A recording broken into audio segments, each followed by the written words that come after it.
جی دیکھیں، آج سے 15 سال پہلے میرے والد ڈاکٹر دین محمد بلوچ کو جبری گمشدگی کا نشانہ بنایا گیا، اور اس دن سے ہم لوگ سڑکوں پر ہیں، پاکستان کے مختلف اداروں کے پاس جا کر، عدالتوں میں، سپریم کورٹ، ہائی کورٹ میں جا کر، کمیشنوں میں جو ہے پریزنٹ ہو کر، ہر جگہ ہر دن عید کے دنوں میں جہاں پر پوری دنیا اپنے گھر والوں کے ساتھ عید منا رہی ہوتی ہے، عید کے دنوں میں ہم کوئٹہ اور کراچی پریس کلبوں کے سامنے احتجاج پر بیٹھے رہیں، بھوک ہڑتالی کیمپس ہوں، پیدل مارچ ہوں، احتجاجی دھرنے ہوں۔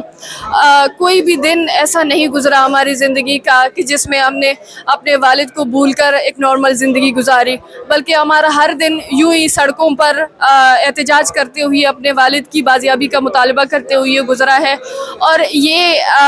نہ صرف سڑکوں پر گزری ہے، بلکہ یہ ایک ایسی غیر یقینیت میں گزری ہے جہاں پر ہمیں کچھ پتہ ہی نہیں ہے کہ ہمارے والد کہاں اور کس حال میں ہیں، جہاں پر ہمیں کوئی امید نظر نہیں آتی ہے کہ ہم اپنے والد کا پتہ کہاں اور کس سے پوچھیں۔ ہمیں ایک ایسی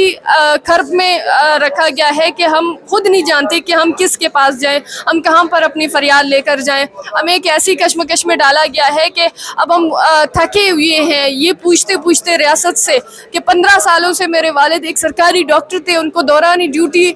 اس کے سرکاری رہائشگاہ کے اندر سے اٹھایا گیا۔ یہ سب سے پہلے اس ریاست کی ذمہ داری ہے کہ میرے والد کی بازیابی کو یقینی بنائے، لیکن بجائے اس کے جب ہم سڑکوں پر نکلے ہیں اپنے والد کی بازیابی کے لیے تو ہمیں مختلف طریقوں سے ڈرایا جاتا ہے، دھمکایا جاتا ہے کہ آپ اس جدوجہد کو جاری نہ رکھیں۔ یہ کس طریقے سے ممکن ہے کہ آپ یہ جانتے ہوئے کہ آپ کا پیارا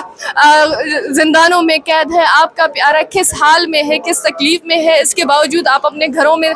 چین اور سکون کے ساتھ گھروں میں بیٹھ سکتے ہیں؟ یہ ایک ناممکن بات ہے۔ اگر یہاں پر کسی کا پالا ہوا کتا بھی اگر وہ گھر سے باہر جاتی ہے، وہ غائب ہوتی ہے، تو اس کے گھر کے افراد افسردہ ہو جاتے ہیں۔ ہمارے تو جیتے جاگتے لوگ ہیں، وہ سالوں سے غائب ہیں، روزانہ جبری طور پر گمشدہ افراد کی لاشیں ملتی ہیں، اجتماعی قبریں ملتی ہیں، فیک انکاؤنٹرز میں ان کو مارا جاتا ہے۔ کوئی ایسا دن نہیں گزرتا جس میں ہم یہ نہیں سوچتے ہیں کہ ہمارے یہ کوئی لاش ہمیں ملی ہے، خدا نخواستہ یہ ہمارے پیارے کی تو نہیں ہے، خدا نخواستہ یہ میرے باپ کی نہیں ہے۔ ہم اس اذیت کے ساتھ، اس کرب کے ساتھ گزرے ہیں جہاں پر ہمارے گھر کے افراد، میرے ابو کے بھائی بہن، ان کے والدین جب اس دنیا سے رخصت ہوئے تو انہوں نے آخری خواہش کا اظہار کیا ہے کہ آپ ہمارے گمشدہ بھائی یا بیٹے کو لے کر آئیں۔ ہم اس تکلیف سے گزرے ہیں، ایک ایسی تکلیف جو ناقابل بیان ہے، ایک ایسی تکلیف جس میں آپ دن رات